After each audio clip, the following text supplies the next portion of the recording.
Welcome in, everybody. Hope everybody's doing good. Cowboy here. Today we're going to be looking at my top 3 builds for Skull and Bones Season 3.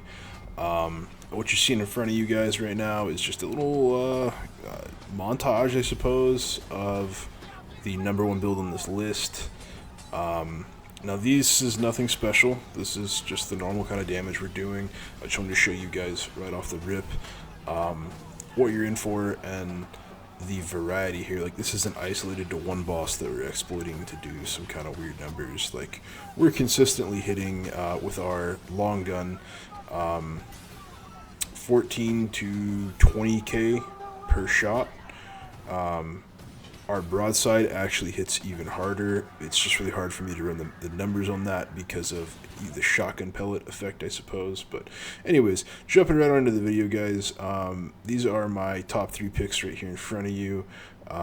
Number 3, we have the Badar. It's got highest ram damage in the game. It's got high unmitigatable damage via severe. It's got really good group utility that we'll get into in this video. It's got really good status effect uptime. The number 2 on the far right, the Battle Junk. We all know and love the Battle Junk. I don't need to get into this one. My build has a very interesting twist, in my opinion, on it, but that's whatever. And then the Barge. As you guys just saw, we have really high weak spot damage, but that's not even the highlight of it. I like to look at that for the cleave. And then I like the Permatorn sales as well. But jumping right into number 3, guys, Badar. This is a no-nonsense guide, so we're just going to go ahead and get right into it. Everything you need is on the screen in front of you. I'll just kind of be talking you guys through really, the key stuff that you want to know. So let's go ahead and start off with what is special about the Badar. Now, in my opinion, this is the best ship in the game for bossing. Due to its perks, you can see those in the bottom right corner of your screen. I'll just kind of put them down there for you. Basically, we have the highest ram damage in the game. Yes, it does beat out the Brigantine, even when it's fully upgraded. We apply Flooded when we ram people. We're going to apply a armor debuff, and we're going to apply a reload speed debuff to them as well. So, in one foul swoop, Flooded, we're decreasing the damage they do, and we're increasing the damage they take. Really, really, really strong group utility right there. Now, with this build, when I say group utility, not just what I just mentioned, but we're also teeing up any kind of Sandbook or Brigantine, because we're applying with this build a Blaze through the Infernal Maul. We're applying that Flooded, like I just said, through the Ram. Now, these have very high durations because we're using Munitions Mixer as our major furnishings. Just so that we can kind of capitalize on that Flooded for ourselves as well with our Culverin. So you guys check out the port and starboard weaponry right here. The Coronade is kind of our bread and butter here. The 1,000-Year Monsoon is good. I'm primarily using this because it outperforms the Coronade on our bow and stern. Like, just shot for shot, we only have 2 gun ports on our bow and our stern, so there's no point in using the Coronades there. But on our broadsides, where they get that 50% extra damage because we're a small build that's upgraded, the Coronade really does work, even with only 4 or 5 gun ports. And that Riptide effect, guys, when I talk about unmitigatable damage here, that Riptide effect is what I'm talking about. That severe damage proc. It doesn't matter if you hit weak spots or not. That is a stagnant number that goes off your tooltip. So just note that. In terms of armor, I like the Phoenix Crest for this because it helps us with that survivability.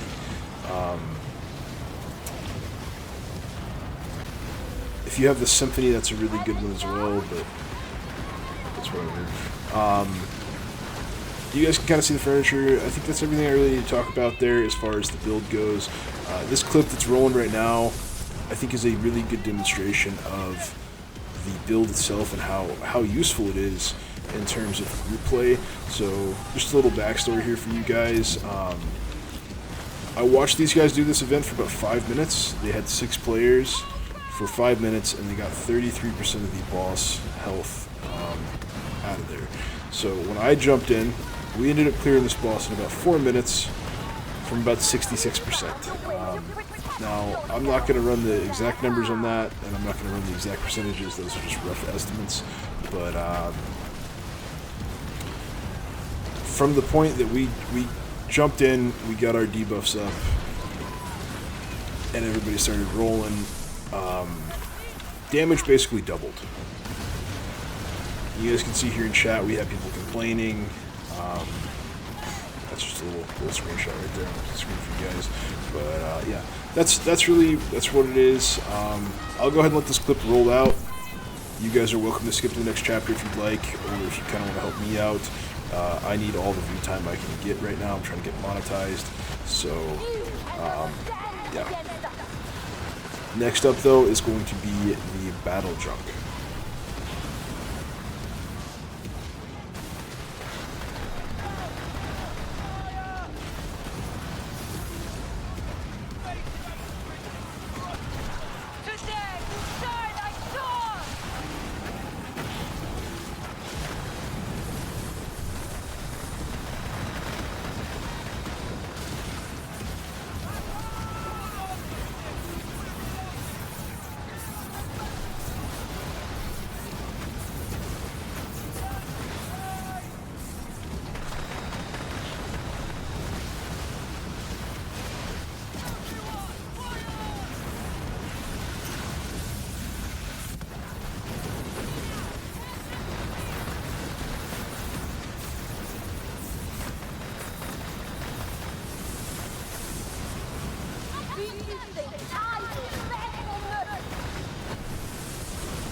Alright guys, here we are with the battle junk. I feel like this clip speaks wonders for this build.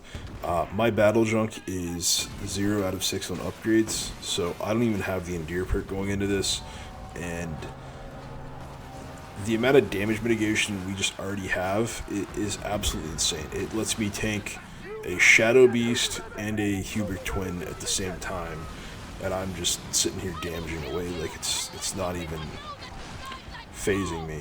I think a big part of this has to do with our major furnishings. The Ouroboros whole armor is nothing to laugh at either, and then a big shout out to the Halloween cannons that we just kind of got. These are interchangeable. You're going to lose a little bit of survivability if you swap those out, but I understand if you guys are seeing this a month from now or next season or something, and a Halloween event's not for another couple of months. Could be frustrating. So a good alternative for the Halloween cannons, if you don't have them, is going to be the Demi cannons, like False Easley or something. I don't really know exactly how you're supposed to say it. I don't even know what language it is, honestly. But they have the Piercing 3 effect on them. They're the only all-deck weapon that has Piercing 3. And they absolutely demolish content with the battle junk, because it just pairs so well. Having Piercing 3, being able to utilize all your gun ports, and then having the Provoke perk, you're stacking up, because of those shotgun pellets, you're stacking up Provoke really fast, that taunted effect really fast, and you're getting that extra 50% weak spot damage. So it's just, it's top bins, guys. Absolutely great. You go to whole armor if you guys don't have the Ouroboros armor as well, because I understand that one is kind of difficult to get for some people. Good armor, Black Prince, if you guys can't get this one. Black Prince is going to give you more mitigation, so right now, if we had that passive, that 66 passive, and we had Black Prince on, and we were under 33% health, guys, we would not be taking any damage at all. We would have 95% mitigation, because you get 40% from Black Prince, you get 20% from that passive when it maxes out, you get 15% from the Iron Capstan, and then if you factor in the taunt damaged reduction for taunted targets. I want to say that's about 15% as well. So you're sitting pretty, guys, with damage mitigation. And there's a couple other things, like some of our furniture would also help with that. But you would be sitting really pretty. Just look at how tanky we are with the setup that we have right now. So in terms of auxiliary, I would definitely keep Crouching Tiger. It's just good for that taunt, that instant taunt. If you want to play this as like not just a solo like I'm doing, but if you want to play it like group play, you could actually tank for people with this build very well. So in terms of offensive furniture, the only thing we really took was Plaguebringer's Ward, and that's just our poison long gun is our only piercing weapon. So I wanted to get the reload time down on that and the damage up. If you guys don't have the poison long gun, Divine Thunder, everybody should have that in Season 3 right now. It's comparable. It might even be better if you're not running Plaguebringer's Ward. So it would free up a inventory for furniture. You could run more defensive furniture. There's a lot to play with here, guys. Like, you know what I mean? Just get some ideas here. Make it your own. Do your own thing. But this is just what I rock with, and I absolutely solo everything. I haven't had problems soloing any kind of content. I mean, a double event is very tricky to do, guys. So, like I said, I hope this clip speaks wonders. Let it play through if you want, or skip to the next chapter. I do appreciate it either way. So, thank you guys for just being here.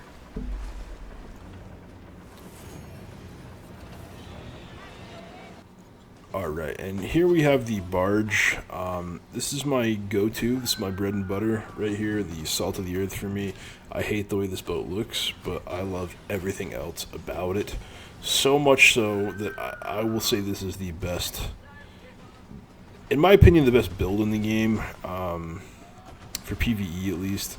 It clears all content in PvE, guys, like with ease. The only thing it doesn't really do is sea monsters, but if you want a sea monster build, use the snow, use the battle jump build we just talked about. I've got a snow build called Great Value La Peste. Just try that, like something, doesn't matter what, just something with a big brace is all you really need. But this gets everything else done in phenomenal time. You guys have seen the damage. That was the opener clip of this boat right here. We absolutely smack with weak point damage, and it's not limited to single target, as stupid as this sounds. So we got a lot to unpack, guys. Lock in. Let's start with our cleave. So Divine Thunder. You wouldn't think that it does anything special for AoE damage, because it in itself doesn't, but it applies Stormstruck passively through electrical damage.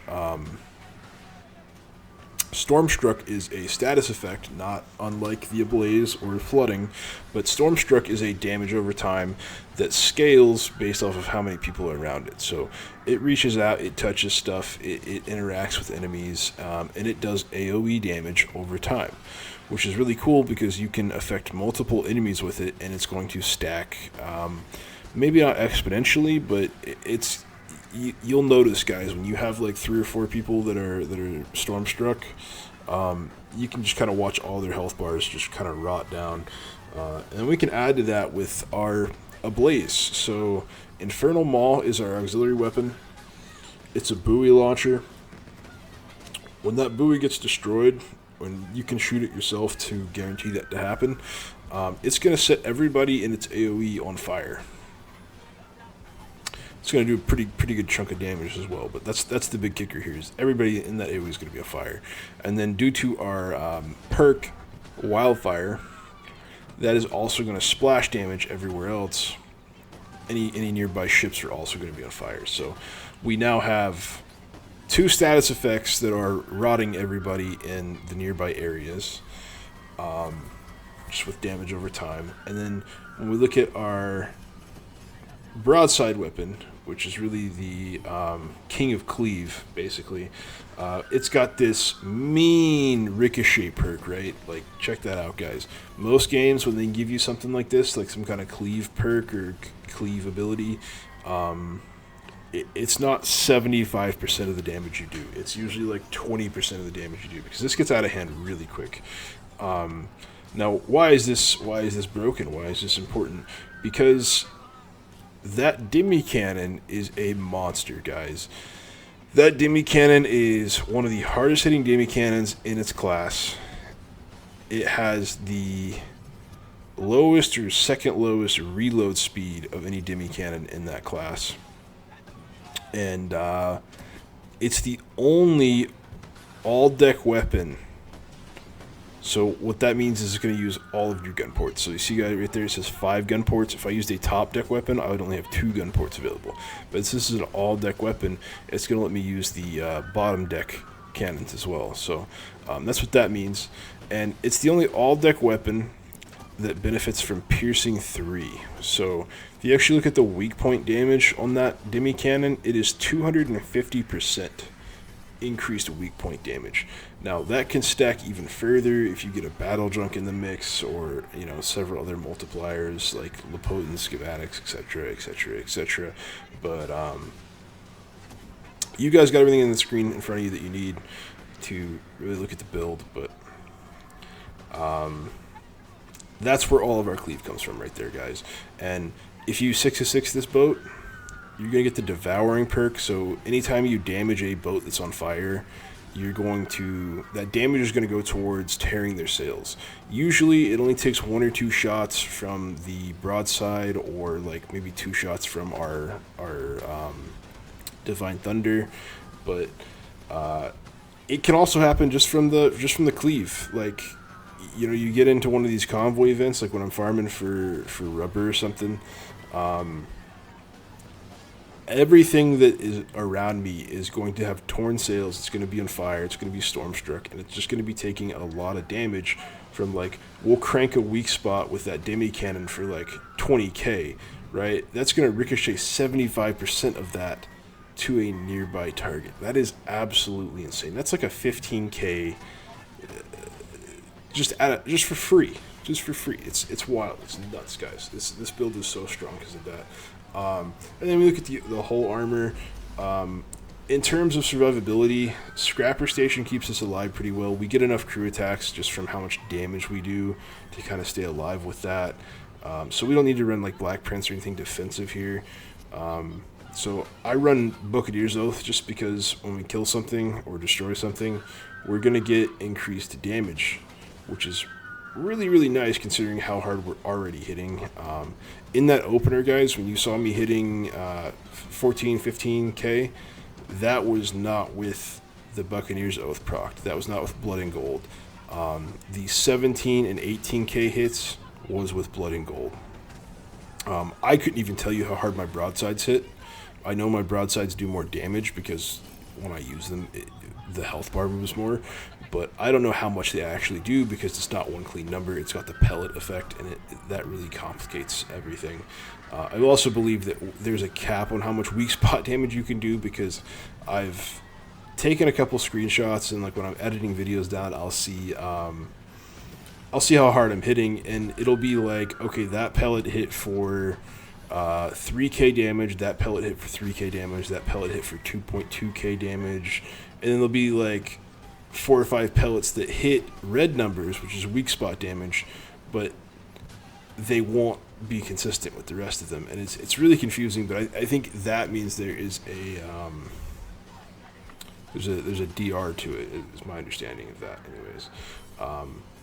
Anyways, I think that's everything you guys really need to know.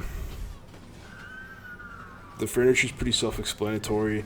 I will note charge stores can be a little complicated to use. You kind of have to micromanage your Stormstruck applications. Just note that it's usually when you're hitting weak spots, the second shot of your Divine Thunder oftentimes procs charge stores. And then I like to use my charge stores for like a supercharged broadside, because our broadside hits harder than anything. It's got all those wonderful, wonderful multipliers, so throwing an additional 50% damage on that is absolutely massive. That's probably the most complicated part about all this. It's a really easy build to play, guys. Just make sure you're keeping your blaze up on people, and then you're just going to accidentally tear their sails. They're not going to be going anywhere. Try to defensive posture yourself. So, like, I like to sit back and behind the target where I can hit weak spots, but I'm also kind of like death spiraling behind them, so they're only hitting me with their rear gun ports, and very, very minimal damage that way is my opinion, the best way to do it. But like I said, that's about everything. If you've made it this far into the video, I sincerely appreciate you guys. I've been doing this for like a week now, and I've been putting a lot of work into these, but they're not really taking off, and I don't know why. So, you know, if you're here, I massively appreciate you. Thank you guys for watching. If it's content you like, subscribe, follow, comment. Please help me. Anything to boost the algorithm would be absolutely fantastic. I will be putting out, at the same time that I'm uploading this, I will be putting out a tier list video that just kind of talks about all the ships, which ones you should be using, which ones you shouldn't be using based off of perks, builds, etc., and even competition. And then I'm going to be doing tier lists by boat, so like what weapons are best for what boats in a tier list. So it'll be one boat at a time. But yeah, GG's guys. Thank you for watching, and I'll see you in the next one.